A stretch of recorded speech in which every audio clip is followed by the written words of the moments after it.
Kyle Klingman with Track Wrestling. We have a 13-time world and Olympic medalist, 5-time world Olympic champion. He is now the president of USA Wrestling. It's Bruce Baumgartner. How are you, Bruce? Kyle, I am doing awesome. Thank you. How are things with USA Wrestling? You enjoying that position of being president?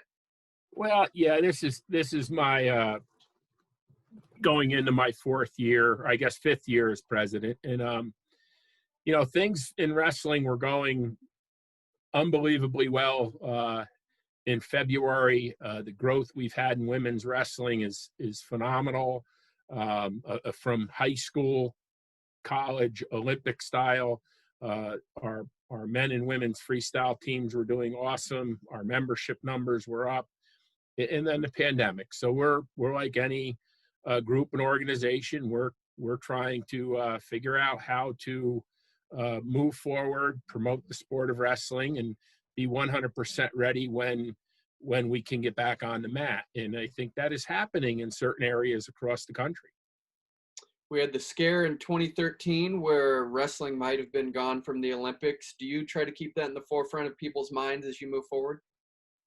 Well, I think, we've had numerous scares, Kyle. When I was in high school, in college, AIDS was going to stop wrestling totally. Nobody was going to wrestle. If you got AIDS through contact, you were going to die. And we survived that. We've survived other, skin illnesses and injuries and concussion scares.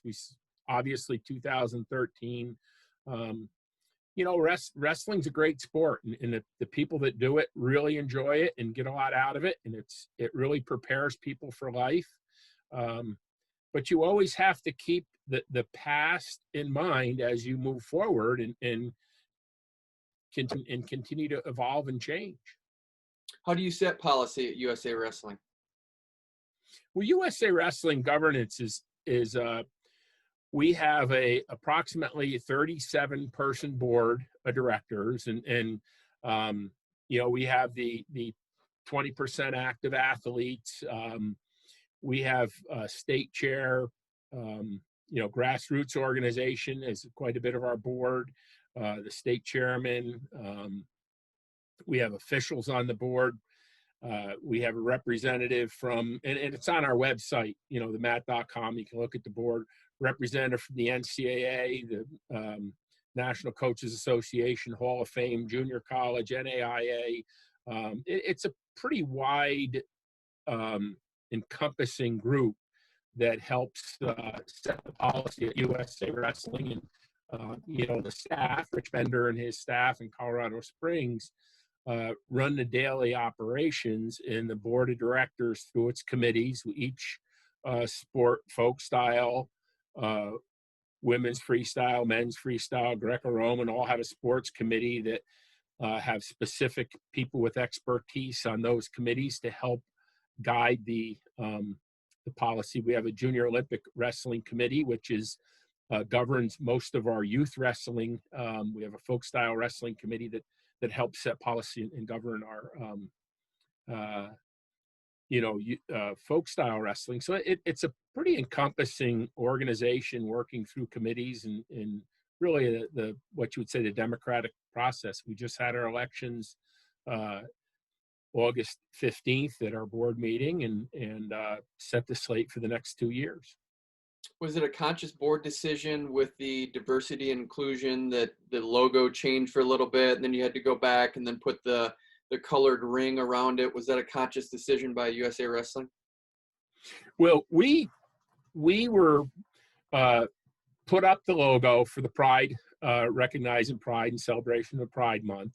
And then it was brought to our attention by some individuals that, it could jeopardize our amateur status, our 503C or NGB, which it took us about a week to vet all that out, and it wasn't true. But out of caution, we took it down, and then we put it back up for the rest of the month. And we want to celebrate diversity. We want to have wrestling the sport that anyone can wrestle, regardless of any background, any issues. race, religion, sexual orientation. We want wrestling to be the sport that anyone can wrestle. You go back to the old, anyone can wrestle or anybody can wrestle posters over the years, myself and Tim Vanny. And I think, that was portraying size. But I think in today's day and age, we want USA Wrestling, in fact, the sport of wrestling, to be the sport that is welcoming to everyone. You competed longer than anyone internationally. You have a wide range. You have a lot of history to go back on. Where were you on women's wrestling in those early years? In the early years, it was nothing like it is today. There were a few pioneers, and it was different back. And Trish Saunders, I think, should be credited, in my memory, with really growing the sport. She was a world champion. She just really pioneered the sport, and it's come a long way from then till now. I mean, I don't know how many countries competed back when Trish was competing, but now not every country in the world, but almost every country in the world supports the women's wrestling and has at least some competitors. And the U.S., Japan, Russia, and a lot of the other, they have extremely tough teams. And I'm real proud of our women's wrestling team. I mean, they're really good and very well accomplished. And, in March, I was able to go to the first college wrestling tournament recognized, up in Michigan. I forget the town, but, they can wrestle. There's no doubt about it. I mean, the quality of wrestling has come a long way. The quality and quantity of wrestlers have just, women's wrestling has just grown. You competed through 1997, didn't go to the World Championships or try out, but you had the World Cup that year. A long career, 15 world teams in a row. Did you ever think you were going to compete that long? No, I didn't.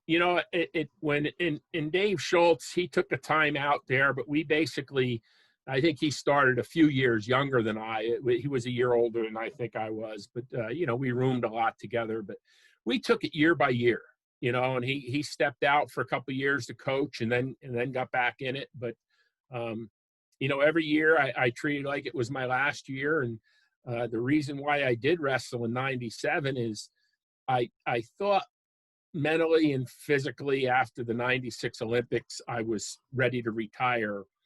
I wanted to make sure, because I wasn't going to pull some of these pro athletes, they retire and then they come back out. When I retired, I was going to retire. And I went to the World Cup in Stillwater, Oklahoma, and it was really the only competition, the '97 World Championships, that mentally and physically I had a hard time preparing for. I knew at that point, and I was lucky enough to win it. And I do mean lucky, because Rodriguez, the up-and-coming Cuban, just absolutely crushed me. I happened to score 1 point because he was fleeing a little bit at the end, celebrating, with his hands, and the Russian beat him, and I won the World Cup. It was like I said, lucky, but I knew at that point, Kyle, it was time. But every other year, I enjoyed every bit of it.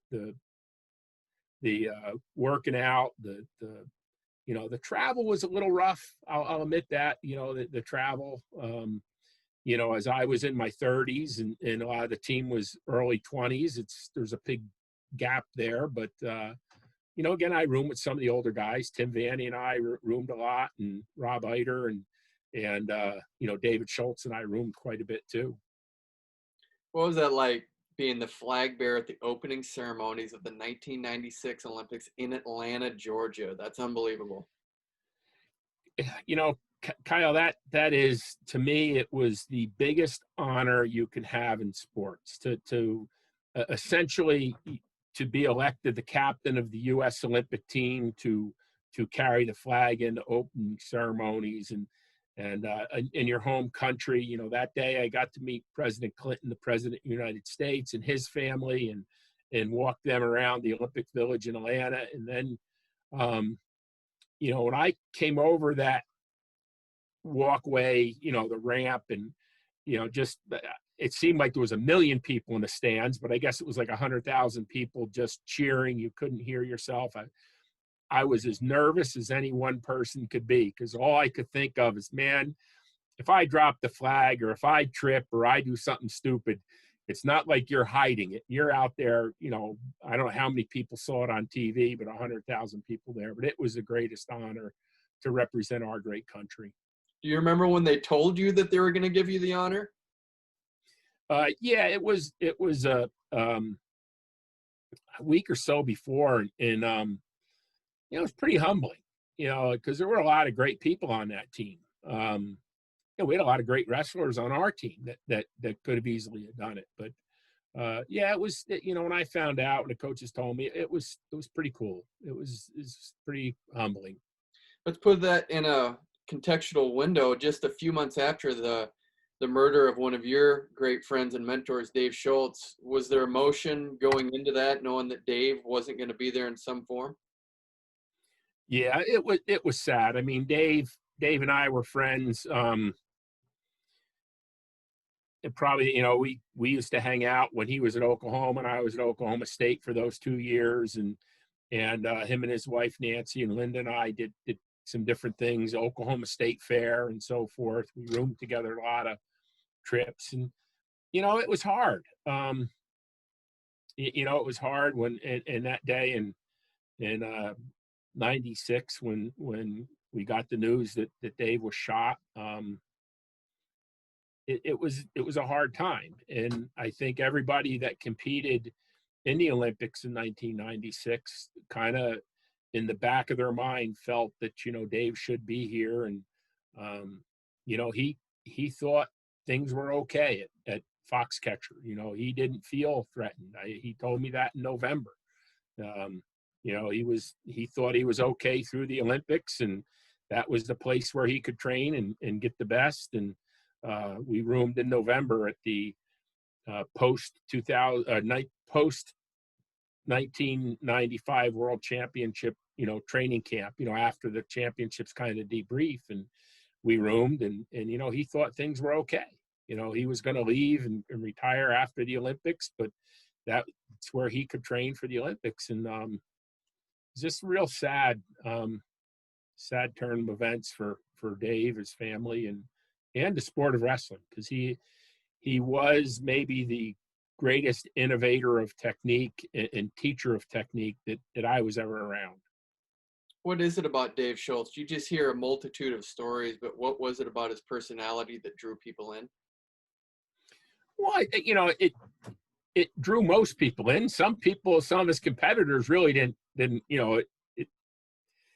He's probably more well liked now than he was in '95. I'll say that a little bit, but most people loved him. He was just a nice guy. He was very kind and considerate. And you go back to DuPont, he's probably the only person that I never heard badmouth John DuPont. Most of the other people down on the farm and the different coaches, and they would say some negative things. That Dave always supported John, and he was very positive towards John DuPont. And it was sad that he turned around and that's the person that John murdered. But Dave was a pretty he was pretty nice to people. He helped almost anybody with wrestling technique. He was a good person, a good soul, and just to me a great friend. And a jokester. People like a little bit of a jokester, a little bit of a clown. Of course, the movie Foxcatcher is about his life, Mark Schultz's life. What was that like being in the movie and having a role in that film? It was a great experience. It brought back some hard memories. I do think that the movie, the acting in the movie, Mark Ruffalo did a phenomenal job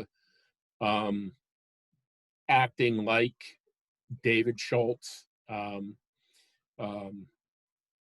The guy who played Steve Carell, who played John DuPont, unbelievably like John DuPont in a lot of cases, and a lot of the stuff, I spent 3 days filming just that little bit of time that I was in it, and consulted with Bennett Miller, the director, and obviously with Nancy and a ton of other people. But,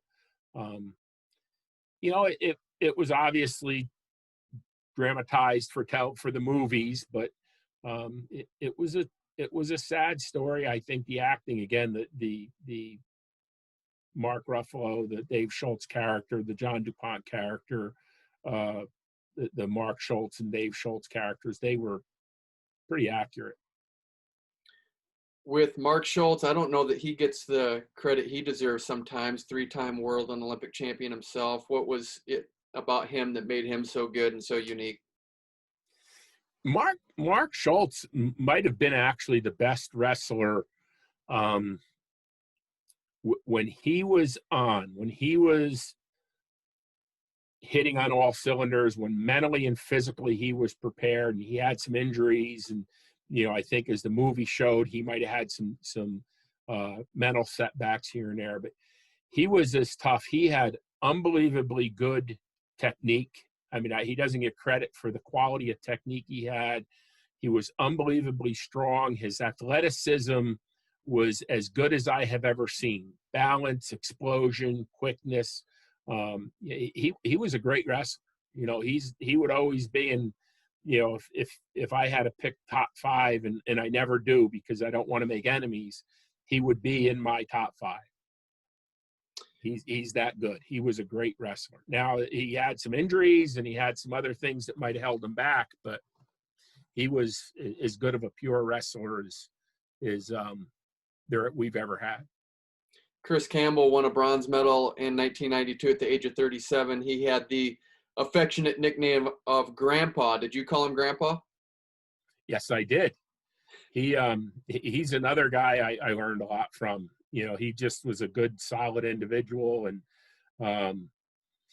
I learned a little bit just watching him train for 92.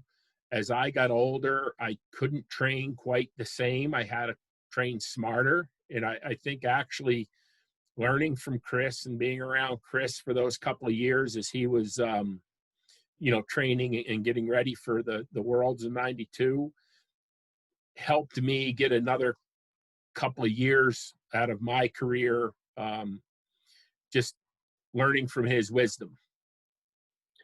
Now that we have United World Wrestling, let's go back to when it was FILA. You just hear so many stories about thrown matches and corruption. Why do you think that happened all those years, Bruce? Well, I don't know if it was ever as corrupt as people said it was, and I don't know it was ever as wholesome or clean as FILA thought it was. And that's how I'll say it. I think there's probably some shenanigans going on amongst countries that FILA, that UWW tries to stop, but where human nature is concerned, and people that have money and have not money, bad things can happen. But back then, the Soviet Union controlled most of the wrestling world. They controlled East Germany, Bulgaria, Cuba, so they had a pretty good, amongst others, Hungary, Romania, and the list goes on, all the Eastern European bloc countries. So they had such a big political emphasis or push that I think it was easy for Milan Ercegan, who was the head of FILA for the most of my wrestling career, to be corrupt. And I think there was definitely corruption. I don't think it was ever as corrupt as people said, like I said, but it was never as wholesome as FILA thought they were. And I think when Martinetti came in, I believe it was an improvement, but it went back to the same old thing. And I think when Martinetti was in FILA, I think he became complacent, and that's why in 2013 we had problems. We weren't changing. We weren't embracing social media. We weren't embracing making the world championships, the national championships events. We just kept them old wrestling tournaments, and now you go to a world championships, there's some backstories. I mean, I know that Feel It or UWW is doing some. You have Flow is involved. We have Track Wrestling involved. We have a lot more social media presence, a better website. UWW is doing a much better job trying to be fair. They're more of a random selection for the officials, and they're not setting them up a day before that corruption could happen. So I think it's come a long way. There's always probably room for improvement, but I really think UWW is the International Wrestling Federation is probably as good as it's ever been since I have been involved, since 1980. So, and that's a long time. But I think it's probably as good of an organization as it's ever been. And I know they're continue to work to improve, when they feel there's some things wrong, they work to improve it. And it's much more open governance than it was back when it was FILA. I can say that. Our U.S. representative is Stan Desick, who is a vice president on the UWW board. Do you like the job he's doing? Oh, I think Stan does a phenomenal job. We've made great progress as a sport. He was heavily involved back in 2013, as were a huge number of wrestling people in the United States and across the world to make the change. But I think he does a pretty good job. I don't always agree with everything he does, and I let him know. But I think he fights as hard as he can for what is correct and just and right in the sport of wrestling. And most of the time, I think that's what the U.S. wants, because I think we want what's fair and right and just in wrestling. Tell us about Iranian wrestling fans, what they're like and what it's like to win championships in front of that crowd. Well, it's actually, they've actually not, the last 2 or 3 world championships I've been at, their crowds have not been as big. I'll say back when I wrestled, they literally had a huge contingency, and they were crazy about the wrestling. They'd bring in the big horns. I remember in Toronto, I think Toronto was 1994 or 93, maybe it was Toronto, and the World Championships was up there. And I was going to the restroom, and I think it was one of the brands were wrestling, and there were literally Iranian fans, because it was sold out, just filing through the restroom window to get there. To get in. They were absolutely crazed fans. And they really they did not like the U.S., but they respected our better U.S. wrestlers. I mean, they respected guys like, Kenny Mundy and John Smith, myself and David Schultz. And I'm going back into my era, and I'm sure they respect the current, the Jordan Burroughs, Kyle Dakes, Jaden Coxes of the world. But they respected good wrestling. And in Turkey, 89, I guess it was, when Soleimani, the Iranian, beat me in the finals of the world. It endeared me to the Iranian fans just about forever. They beat the American, but they still occasionally will call me up and interview me to see how I'm doing. Now, Soleimani has since passed about 3 years ago, and they actually sent a film crew over here. It was a U.S. film crew for me to say some words about Soleimani, the Iranian wrestler. That's how much they follow their wrestling in Iran. It is, not sure it's their number one sport, but if it's not number one, it's probably number 2 in Iran. So you've been retired for 23, 24 years there. when you go to tournaments, do you get recognized? A lot of people want to talk to you and get their picture with you. I get my fair share. I was to the World Championships in Paris, Budapest, and Kazakhstan, and yes, I got noticed a little bit, and it's interesting. I ran into David Gobashvili in Kazakhstan, and he's a big man. I just standing next to him. I forgot I think he's about 6'7", and I'm about 6'2". 5 inches is a pretty big. He might be 5'6", but he seemed like he was about 7 foot. But yeah, it's real enjoyable to go and you see some of the old wrestlers you wrestled, and maybe even not in your weight class, but just some of the other greats, Satiev and so forth. So yeah, I still, in the international wrestling, I still get recognized a little bit. Have you gotten to know Alexander Karelin? I have not gotten to know Karelin very well. We had all those when I was wrestling. They wanted to, us to wrestle and come up with some type of 1 period Greco, 1 period freestyle, and neither one of us were very interested in doing it. All I wanted to do is win the world championships in freestyle, and that's all I cared about.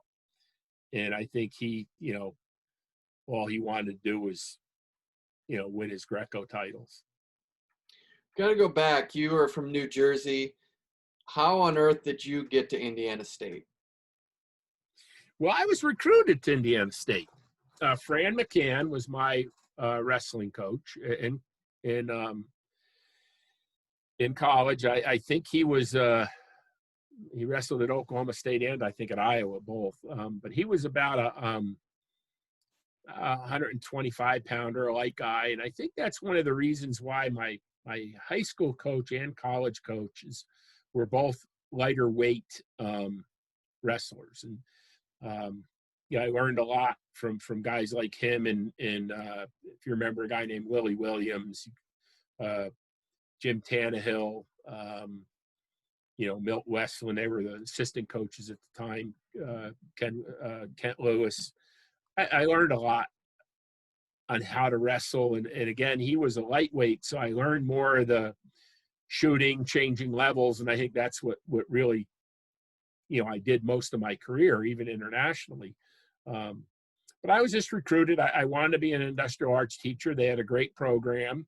So unlike a lot of wrestlers, I selected my undergraduate more for my education, and I did my master's degree at Oklahoma State more for my wrestling. So, my undergraduate was an industrial technology education, industrial arts education, and that's what I wanted to do, is teach high school, shop my entire life, and I never did that, and lucky I didn't, because most high schools don't have a shop class anymore. There's no more industrial arts in high school. So I got at Edinboro, and 36 years later, I just retired, as you know, but I went there for what I thought was a good wrestling program with some good coaches, in a great industrial arts education program. They dropped the program, of course. Do you feel connected to the Sycamores at all? I still talk to some of the alumni, Kyle, but I do not. I was offered their athletic director position back in the 90s. I decided to take the athletic director position at Edinboro instead. I've met with the president a couple times. I wish them well. I support them, but I really, it was hard when they dropped the program. It was very hard. You were, I think, a freshman when he was a senior, but did you get to know Larry Bird at all? I think he knows who I am. I obviously know who he is. And, we shared the same, at that time, equipment manager and locker room area. So his locker rooms were just, his locker were just, maybe 5 rows from mine. So I could tell you that guy worked pretty hard. I remember I would always lift early in the morning. I like morning classes, so I lift, in the morning. Uh, and as I would be leaving, going to my 8 o'clock class, he'd be there shooting baskets a lot of time alone. And, most of the time, I think he shot baskets for a couple hours in the morning all by himself in the arena, in the gym. And I always respected that, and I believe once he signed one of the biggest contracts in pro basketball, I believe he came back and got his degree that summer. So I have a lot of respect for Larry and what he has done as a Sycamore and obviously on. And you guys both won gold medals in '92. Yes, we did. Yep. That was I got to see one of the games, which was cool, which was pretty neat. When you talk about the work ethic of Larry Bird, is there anyone that reminds you of him in wrestling? Can you make a comparison? I'll say this, and I do not. I know a lot of our wrestlers today, and how hard our men and women wrestlers train, but I do not follow their training on any of the social media or so forth. But the thing I've noticed about wrestlers, most successful wrestlers, if not all, have a great work ethic and train. They don't miss too many workouts. They don't miss too many important, weightlifting, conditioning, and I just have gotten to know, talking to some of our women's team, and their workouts are as grueling or tougher, from back when I was wrestling. So we're on top of it. We have a lot of great athletes with a lot of great work ethic, on our national teams. And boy, I look at the colleges, the wrestlers, the workouts our colleges are doing. Most wrestlers have a great work ethic. Do you feel like all those years making 15 straight world teams, were you able to make a pretty decent living at it? I joke and I say this, and I didn't do it for the money, Kyle. And had I gone to, and Dave would always remind me that, John DuPont paid significantly more Foxcatcher than the New York Athletic Club. The New York Athletic Club paid almost nothing. It might have been nothing most of my career. They would send me to tournaments. I think they would send my wife to some of the tournaments and so forth. But I didn't do it for the money. There was a little bit of money of probably from 92 to 96. We started getting stipends and prize money and so forth, but nothing like it is today. And the one thing I can say is, that I'm proud of, that USA Wrestling has consistently tried to increase and find ways to support our athletes better, and still trying to do it. I mean, it's I don't think we're to the point where USA Wrestling can provide a living for our athletes, but it's, if you do well, you can do okay. Wrestling today. I can't speak for the other wrestlers in the 70s, 80s, and early 90s, but for myself, we didn't see much of the money until probably 92, where I think they started doing prize matches and some different things.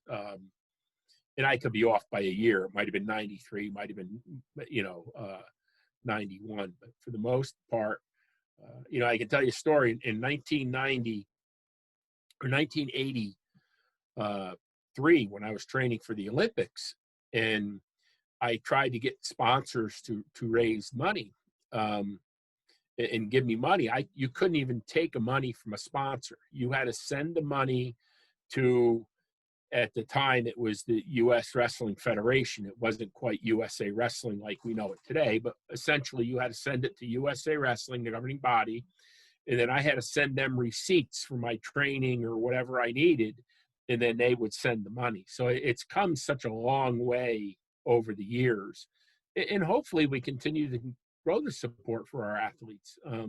Rough in a pandemic to do much at this point, but we want to. Our goal is to win all three styles in the world. The United States has 3 world team championships in men's freestyle, 93, 95, and 2017. You were part of those teams in 93 and 95. What's that like being part of a team championship and then also win an individual the same year? You know, it's pretty neat. You know, all 3 times I was president of USA Wrestling, I was over in the last one, and it's a great feeling knowing, especially the year that I won and we won. I think 2 of the years I won, we won. Knowing that I did my best and our team was the best in the world was pretty special. You know, I have a great pride for our country. We have our issues and we got to work to fix it, but we have a great country, and you know, we all have to do our part to make it a better place. And but there was a lot of pride when we were able to win, and you know, even just getting a medal is pretty special in the world, either individual or as a team. What's that like having new team members all the time? You're 15 years, you're the consistent guy, and then you got new team members coming up. How do you get to know them? Well, you know, some were one and done, and that you didn't get to know them. But there's a lot of friendships that I've made over the years with some of the team members early on. You know, the Shear brothers. Um, you know, Zeke and I spent a lot of time together on trips, and you know, Rob Eiter and Tim Vanny, and obviously John Smith was on a lot of teams. Kenny Mundy. You know, I was at Oklahoma State when those guys were there. Melvin Douglas, Kevin Jackson. Interesting, you know, Les Gutches was on one of the teams. You know, he works for USA Wrestling now, and he goes, after he made the team in '96, he goes, you know, I was in, and I forget what it was, 4th grade when I saw you wrestle in the Olympics in '84. I'm going, man, I feel like old. And it might not have been 4th grade, but it was some young grade.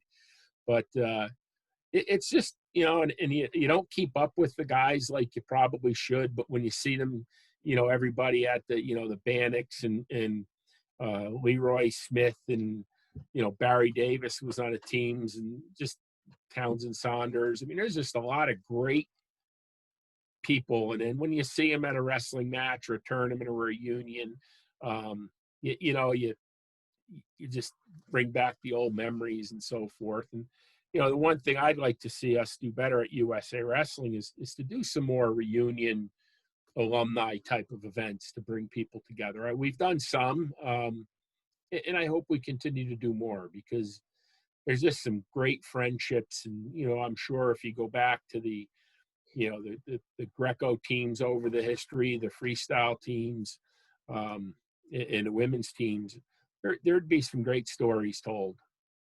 How do we get our wrestling base more in tune with the legacy and the legends of our sport? Well, you know, I don't know. It's hard. I think that's hard for right now for any sport, because we are